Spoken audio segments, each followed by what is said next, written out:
I'm sharialanae and welcome to my very first YouTube video vlog.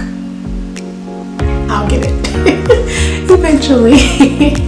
So first I do want to tell you, if you like this video, please give me a thumbs up and subscribe below, because I do have more videos to come, and I do want to hear from you guys, so definitely comment below any questions you may have, anything I might have missed. It's a lot of information. I know it's already a lot of information out there. However, I want to share my experience, my thoughts, just to be able to share with you guys. I know right now it's a really tough time with COVID. So I know there's so many people who receive their CJOs, and before you can even get your invite to training, COVID happened.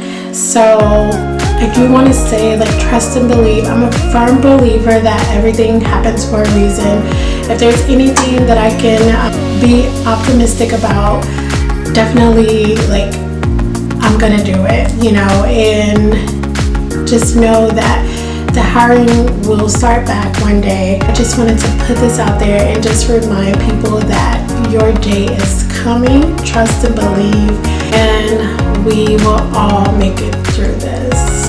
The one thing I can say is that with being a flight attendant, this is something that is not new as far as like being furloughed or anything of that sort. And I'm actually really glad that I am able to kind of experience this now versus 10 years from now when I had no clue that this was a possibility. But the reality is, it happens, and we just got to go with the flow, roll with the punches, and we got this.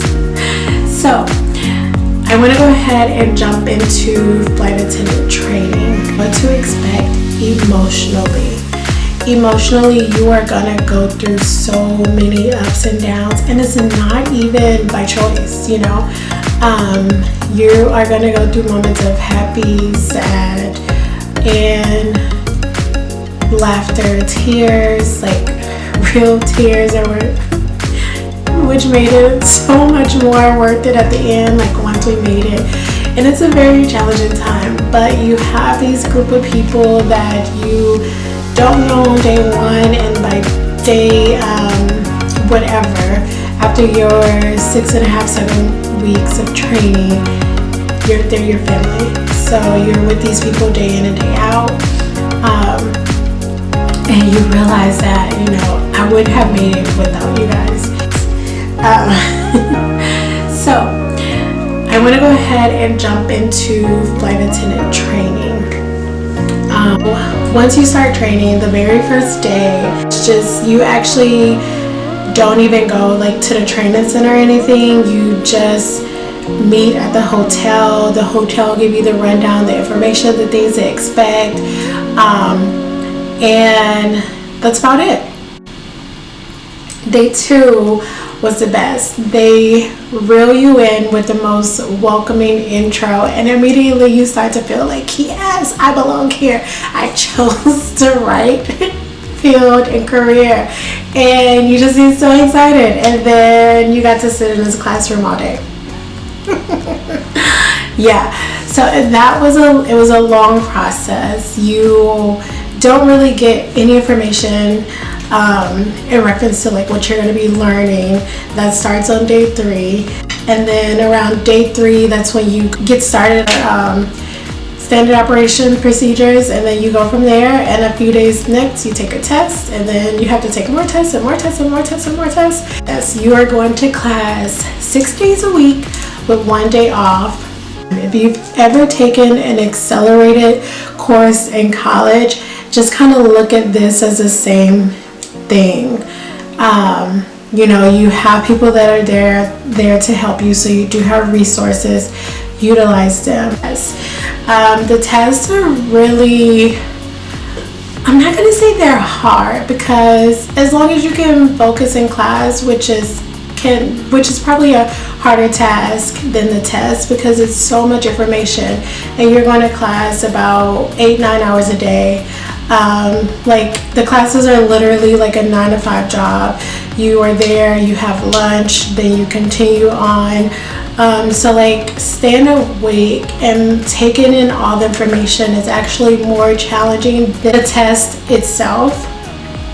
And that's simply because, of course, like they give you all the information that you need, but if you aren't able to completely pay attention the entire time, then it could be a struggle, you know, and you might miss out on something. You are gonna have times where you feel very fatigued. You feel so tired, you feel drained, and it's like you're drained emotionally and physically. So it's just something that you have to continue to push through. That's it. They're preparing you for when you get on the line and when you really have to like be on the go. So that's one of the things that you do have to expect. That starting out this process, when I met my roommate, I also met 3 other people. So us 5 kind of came together and like we really just stuck with each other the entire process. We studied together. You know, we did so much together. So with the help of our little group that we created, like we made sure that we were all able to pass and make it through to the finish line and get past this whole process.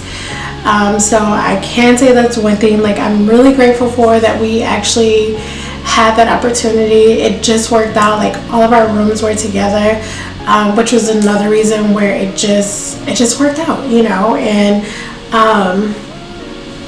so you have all those tests, you're consistently studying, and you just have to make sure that you are staying focused and that you know your ultimate goal is to become a flight attendant. So again, to go back to the hotels, going into this, I thought like the rules would be very strict. Like all we would be able to do was like go to class, go to our room, study, go to class, no, that wasn't the case. Like you were able to do other things, you had time to do other things. You had that one day off, so whenever you had one day off, you did not have a curfew, you did not have to stay at the hotel, so that was also an option. And so that just made it a little easier for us to be able to maneuver, but also study. Like you had more important things to do, so studying was like number 1 priority. And like even for me and my roommate, I don't even think we turned on our TV until around like Christmas time, and that was because like we wanted to get in the Christmas spirit, and so we just went to watch Christmas movies and kind of relax a little bit, because I don't think we really relaxed at all until probably like week 3 or 4. So everything that you basically have to deal with in training, it's by design. So really take that time to just kind of pay attention to the things that they are giving you, the expenses that you have, the amount of food that you eat, you know, like everything that they're doing is by design. It's not just to kind of throw you in a hotel, give you $140 a week and say, let's see how you do with this. No, it's we're gonna put you in this hotel. You have to get to know these people that you never met in your life. You have to be able to, you know, we're gonna give you breakfast and lunch, but you have to be able to get dinner for yourself, because when you get on the line, like these are realistic things that you're gonna have to deal with. So it's not to punish you, it's not to do anything like that, it is by design. However, of course, the $140 stipend, it's not a lot if you are someone who has bills. And for me, thankfully, like my lease was up in September. So once my lease was up, I moved back in with my mom. My previous job, I also traveled. So I moved back in with my mom. I stayed with my mom, I think, for a week. Then I went back to work with my other job, and I worked pretty much up until training. So like I gave up my apartment, so that was one less major bill that I had to think about, you know. But I did have other bills, you know. I did have my phone bill, my credit card bill, my car insurance, my I don't know. I have other bills, but I can't think of them right now. But so what I would recommend for that before you go to training, you have to save. And there were a lot of people who actually decided that this was not for them and they went home, which is okay, you know, so like it happens. And I really say, like, take this time and make sure that it's truly something that you want, because training is just the beginning of a sacrifice. There are more to come. So friends, so do go in this expecting to make friends, because I'm not saying like go and look for friends. You're gonna find them regardless. I know for myself, like I'm a reserved person, but put in the dynamics of having to be a little bit more outgoing, I can get there. So, you know, like you are gonna make friends. Me and my roommate, like we're really like close. We're still good friends right now to this day. And there are a few other people in my class, like we're still really good friends right now to this day. So like you never know what's gonna happen. The only thing I would say is definitely go into this class with the open mind and the open heart and the willingness to be able to learn and to love the experience, because you try to make the best of it. Try to learn as much as you can. Work with other people, because that is definitely something you want to do. And from my understanding, the trainers also look for that as well. The thing, dress code. So I know some airlines and maybe other classes had like compliant checks. For my class, I can't say that there was a day where they came in to measure our skirts, check our nail length, and you know, like make sure your hair was pulled back and groomed and everything like that. We never had a day where someone came in specifically just to check that. However, they were checking. Eventually I did find out, like there were people who, you know, if their skirt was too short, their hair wasn't neat, you know, all these different things that the airline wants to see and that we have to abide by. Those were things that they did check for. You just didn't know. They will pull that person individually, have a talk with them. From my understanding, there were write-ups involved, and that was it. The only way we found out is if, of course, like hearsay. So I can't really attest to that because it never happened to me. I tried to make sure I was always in compliant. Also, like, you know, this was the first time in probably about 5 or 6 years that I was actually able to like dress up in work attire. So like I was excited for it. So, you know, like for me, I went to Goodwill and got work clothes, because there's no way I was going to like New York and Company, Gap, or anything of that sort to buy expensive clothes that I was literally going to wear for 6 or 7 weeks. Well, 7 weeks. So like I didn't want to do that. However, the Goodwill that I went to, like they had all those brands, so it worked out perfectly. And you know, again, those clothes are in my closet and I have not touched them since. So that is something that you do have to make sure you have. Casual days, you have where you are able to dress down, or like wear jeans and tennis shoes. And then you have business casual days, and then you have business days. So you have all these days, but on test days, they were usually like casual days. So you didn't have to like wear slacks or anything like that. And you can wear tennis shoes. You can be a little bit more comfortable and I guess to feel your best to pass your test. Maybe that was like the thought process about it. So you did have days, you know, where you were able to come in a little bit more lax. But, you know, you do have those compliant checks. If ever they felt like we got too comfortable, they said something. Just because you have to dress up in office attire does not mean you are not cute. So the whole point of this job, you do want to feel comfortable throughout the process. So just make sure that you get clothes that you feel comfortable in, that you want to wear, but that is also in compliant with the dress code that your airline carrier gives you. And how to get to my experience with everything, like it's so much information to go over, so it's hard for me to like think of everything, and I actually have notes here. so I'm sure I missed something.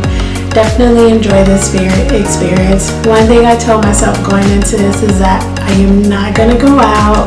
You know, I know I was gonna drink a glass of wine or two a day,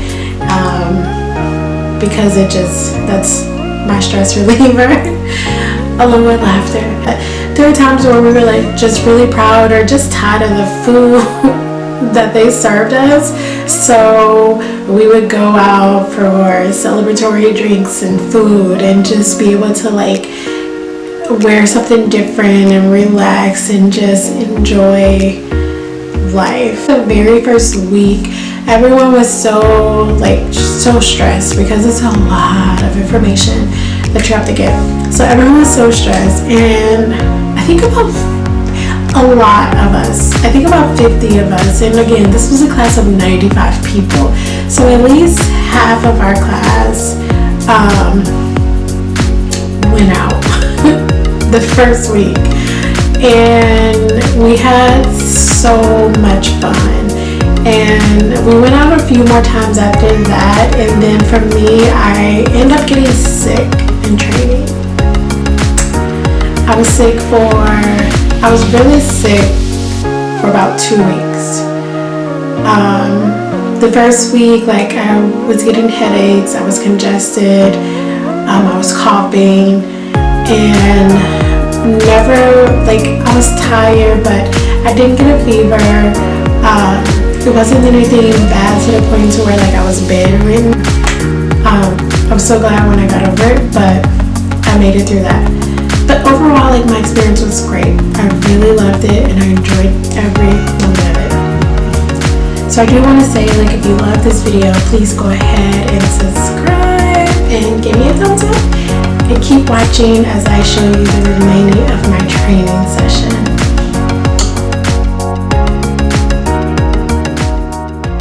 Made it through our first week of training. So excited.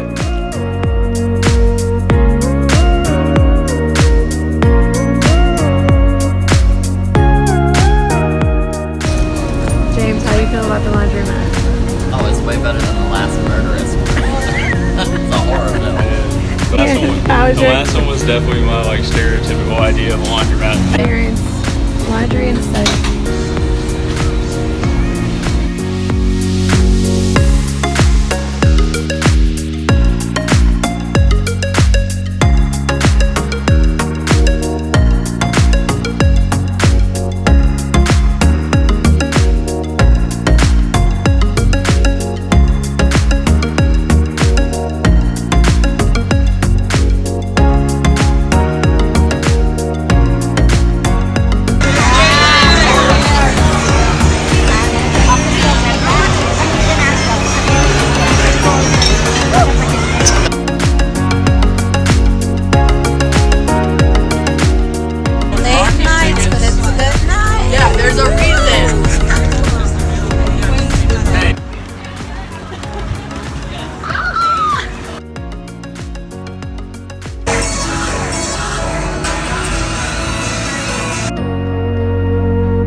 We are headed to our first training flight.